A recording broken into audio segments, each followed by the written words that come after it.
Нарын шаарында жайгашкан Борбор Азия университетинде курулуш иштери кызууланууда. Алдыда дагы 2 этаптык иш аткарылган соң, окуу жайда 3600 студент билим алуу мүмкүнчүлүгүнө ээ болот. Университетте учурда 138 студент окуп жатат. Алардын 52-си Кыргызстандын жарандары. Калгандары Пакистан, Афганистан, Тажикстан, Казакстан, АКШ, Россия жана Кениядан келгендер. Студенттердин билим алуусуна бардык шарттар түзүлгөн. Тоо койнунда жайгашкан окуу жайдан Кайыр Жалөбекованын репортажы.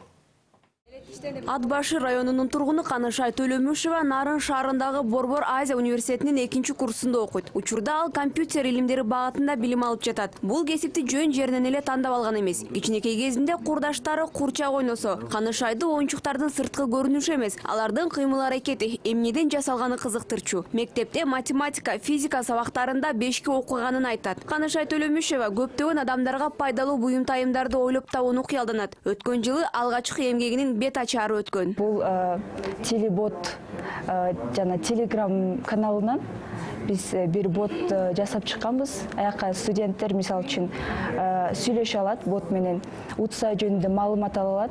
Андан кийин жанагы уроктордун сабак тизмелери болот го. Ошондо мисал үчүн кийинки эменде кайсы урок бар деп жазса, ал онлайн жооп берет сага ботта. Ошол болчу. Нарын шаарында жайгашкан Борбор Азия университети улан кыздарды компьютер илимдери жана журналистика багытындагы адистикке даярдайт. Студенттер үчүн окуу жайда бардык шарттар каралган. Сабактар заманбап жабдыктар менен камсыздалган кабинеттерде өткөрүлүп, ал эми практика сабактары лабораторияларда жүргүзүлөт. 2 жума мурун Бишкекте биз кадимкидей бир коркунучтуу бир смогту башыбыздан өткөрдүк. Эми ошол смогтун себеби эмнеден келип чыкты? Ошону мисалы Бишкектегилер бирөө машиналардан чыккан газдардан күнөөлөсө, бирөө ТЭЦ-тен күнөөлөп, ошондой ар кандай келишпестиктер көп болду да. Негизи мен деле машиналардан чыгат деп ойлогом, бирок ошол смогтун келип чыгышы бир гана машинадан эмес, бир гана ТЭЦ-ден эмес, ар бир адамдын кылган иш-аракетинен келип чыгат экенин ошол эксперименттерден кийин үйрөндүм да. Окуу жайда чет өлкөдөн билим алып келген окутуучулар эмгектенет. Жогорку айлык акыдан тышкары мында мугалимдерге да атайын шарттар түзүлгөн. Айрымдары үй бүлөсү менен көчүп келип, аларга университеттин ичиндеги жатаканадан бөлмөлөр берилген. Бул жакта иштеген агартуучулар дүйнөлүк деңгээлдеги методика менен иштешет. Физика сабагынан атайын лабораториябыз бар. Лабораторияда сөзсүз түрдө ошол жума кайсы сабак өткөн болсок, ошону биз практикага төгүп, мисал айта турган болсок, цептерди, заряддарды өтсөк, аны сөзсүз түрдө практикада бул иштейби, теория же иштебейби, аны кайрадан окуучулар менен салыштырып көрөбүз. Группа менен иштешип, кээде проект жасашат, ошол теория менен дал келген бир проект, же болбосо атайын бир даяр болгон, биз даярдаган мугалимдер даярдаган эксперименттер бар, ал эксперименттерди жасашат. Физика жана электроника жаатында бизде приборлордун баары бар. Ошолорду окуучулар колдонуп, теорияны тастыктаган аракет кылышат.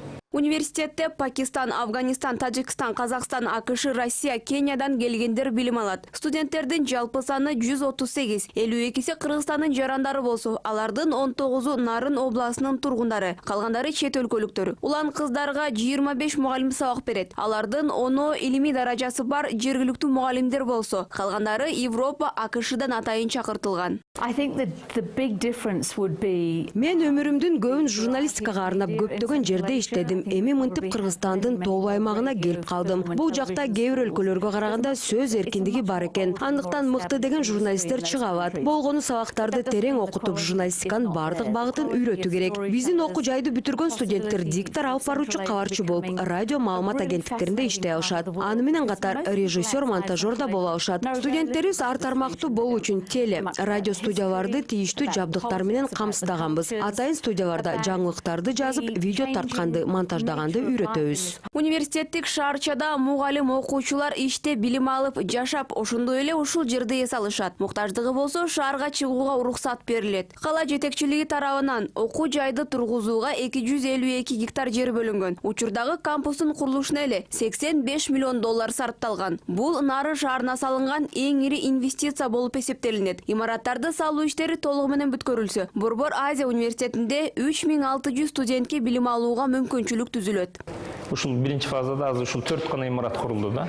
Эми келечекте булар дагы 3 фаза менен бөлүнүп салынат. Бул имараттар салына элек, бул жолдун жээгине курулат. Бул ошол негизги окуу корпустары болот, мына могу узун имараттарчы. Булар болсо жатаканалар болот.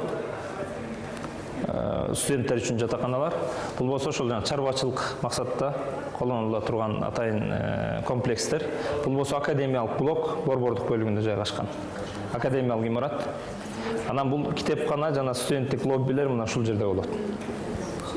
Бул болсо жабык спорт комплекси, анан ашкана, анан архитектуралык атрибут мунара.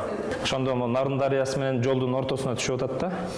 Борбор Азия университетинин имараттары Кыргызстан, Тажикстан жана Казакстандын тоолуу аймактарында жайгашкан. 2016-жылы Нарын шаарындагы кампус биринчи ачылып, алгачкы студенттерин кабыл алган. Окуу жай көпчүлүк ойлогондой коммерциялык негизде иш алып барбайт. Ошондой эле диний багытка да басым жасабайт. Аталган билим берүү мекемеси светтик жана менчик университет болуп эсептелинет. Анын өзүн-өзү башкаруу системасы бар.